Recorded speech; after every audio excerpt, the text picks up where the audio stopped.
تھوڑی عجیب تھیں گھر والوں کے لیے بھی، باقی میری فیملیز کے لیے بھی. تو بہت زیادہ مشکل گھر والوں کے لیے بھی ہوئی، میرے لیے بھی ہوئی. ایکسیپٹ کرنا بہت مشکل ہو گیا تھا یہ چیزیں. تو کافی مشکل جرنی تھی.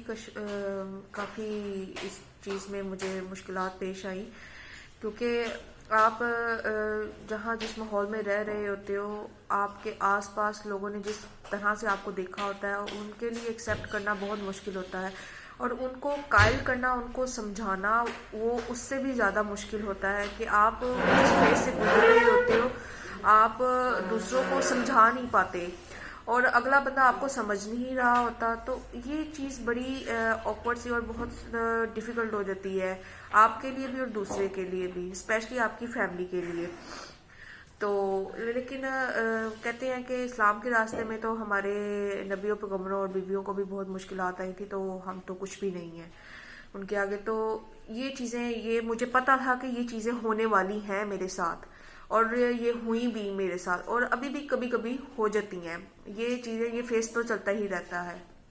جتنا آپ اس لیول پہ جاتے جائیں گے، پیک لیول پہ جاتے جائیں گے، آپ کو اتنی ہی مشکلات کا سامنا کرنا پڑے گا. یہ آپ جب بھی آپ اس لائن میں آئیں گے، آپ یہ سوچ کے آئیں اس طرف کہ آپ کو یہ چیزیں فیس کرنی پڑیں گی، اور آپ کو ہمت اور حوصلہ نہیں ہارنا.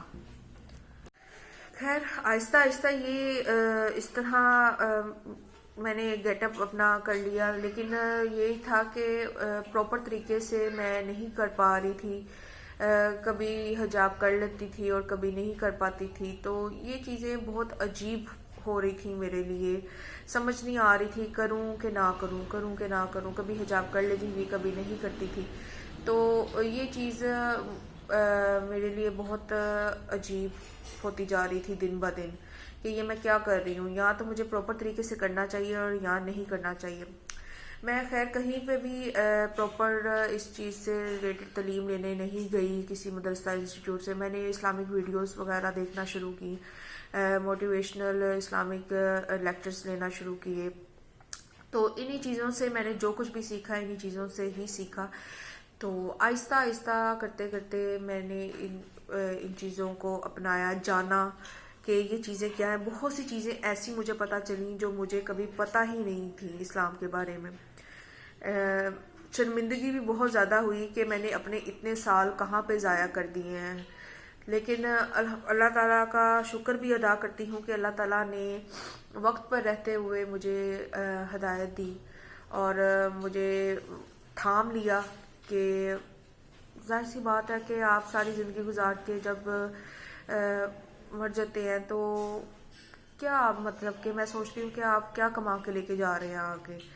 تو خیر اللہ پاک جو چاہ چکے ہیں ان کی مغفرت فرمائے. لیکن میں کہتی ہوں کہ یہ ایک بہت اللہ تعالیٰ کا خاص فضل و کرم ہوتا ہے کہ زندگی میں ہی اگر اللہ تعالیٰ آپ کو تھام لے اور اللہ تعالیٰ آپ کو ہدایت دے دے تو اس سے بڑی میرے خیال سے اور کوئی بات نہیں ہو سکتی. میں اس چیز پہ جتنا بھی شکر ادا کروں اللہ پاک کا کم ہے. اور ابھی بھی یہ اب اللہ کا شکر ہے کہ میں پراپر طریقے سے اس طرف آ گئی ہوں. ابھی بھی بہت ساری مسٹیکس ہیں، بہت ساری چیزیں رہتی ہیں جن پہ ورکنگ جاری ہے اور انشاءاللہ جاری رہے گی، اور چیزوں کو دن بہ دن امپروو کرنے کی کوشش جاری رہے گی. میں یہ تو نہیں کہہ سکتی کہ ابھی میں ٹوٹلی پرفیکٹ ہوں یا اس لیول پہ ہوں جس لیول پہ میں چاہ رہی ہوں. ابھی اس لیول پہ میں نہیں پہنچ پائی، لیکن کوشش جاری ہے. اللہ پاک نے اگر زندگی دی، اللہ تعالیٰ نے اگر ساتھ دیا تو انشاءاللہ میں اس چیز پر بھی پہنچ جاؤں گی جو چیز میں سوچ رہی ہوں. تو یہ ورکنگ تو اس پر جاری رہے گی. لیکن میں نے کہا کہ آپ لوگ مجھ سے پوچھ رہے تھے کہ آپ اس طرف کیسے آئی ہیں اور کیا آپ کی جرنی ہے یا آپ کی اس طرح کی.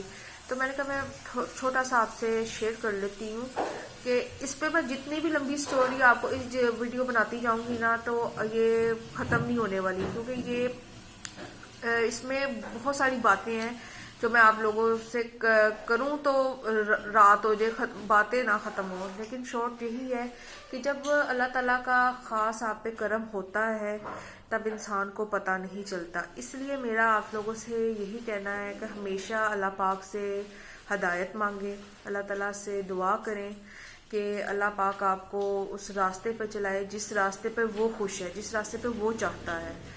تو اگر زندگی میں ہی آپ کو اللہ تعالیٰ نے ہدایت دے دی ہے تو اللہ تعالیٰ پاک کا جو سا ہے جتنا شکر ادا کریں اتنا ہی کم ہے، کیونکہ ہدایت مل جانا بہت بڑی بات ہوتی ہے. اور ابھی بھی مسٹیکس ہیں کچھ جن پر میں چاہ رہی ہوں کہ ابھی اور مزید کام کروں، تو انشاءاللہ اللہ پاک کے فضل و کرم سے اس پہ میں مزید کام بھی کروں گی. باقی آج کا بھی لوگ امید کرتی ہوں آپ لوگوں کو پسند آیا ہوگا، تو کچھ سیکھنے کا مجھ سے کچھ سمجھنے کا ہو سکتا ہے. بہت ساری لڑکیاں ایسی ہیں جو میری طرح اس چیز سے، اس کشمکش سے گزر رہی ہوں گی. تو آپ میرا یہی ان کو کہنا ہے کہ آپ کچھ نہ سوچیں، کچھ نہ دنیا کی فکر کریں کہ دنیا کیا سوچے گی، گھر والے کیا کہیں گے. آپ وہ کریں جو آپ کا دل چاہ رہا ہے، جو اللہ کا حکم ہے، جو ہمارے نبی پاک کا حکم ہے اور جو قرآن پاک میں لکھا ہوا ہے. آپ اس چیز کو فالو کریں، آپ باقی کسی کی فکر نہ کریں، کیونکہ ہر ایک نے اپنی قبر میں جانا ہے، اپنا حساب دینا ہے. کسی نے بھی آ کے آپ کی سفارش نہیں کرنی، کسی نے بھی آپ کی مدد نہیں کرنی. اس ٹائم صرف دفنانے والوں نے دفنا کے چلے جانا ہے، اس کے بعد صرف آپ ہیں اور اللہ اور فرشتے ہیں. تو اپنا فیصلہ خود کریں کہ کسی کا مت سوچیں، آپ کا جو دل کرا جس راستے پہ آپ جانا چاہتی ہیں بس وہ کر گزریں. ٹھیک ہے، تو اپنا بہت سارا خیال رکھیے گا، اپنی دعاؤں میں مجھے بہت زیادہ یاد رکھیے گا. خوش رہیں، اپنی پیرنٹس کی عزت کریں، ان کے خلاف جا کے کچھ نہ کریں، ان کو سمجھانے کی کوشش کریں لیکن ان کے ساتھ روڈ مت ہوں، طریقے سے چلیں. یہ چیزیں صبر اور وقت مانگتی ہیں، تو اس چیز کو لے کے چلیں. اوکے جی، اپنا بہت سارا خیال رکھیے گا. اللہ حافظ. Subscribe now and press the bell icon. Never miss an update.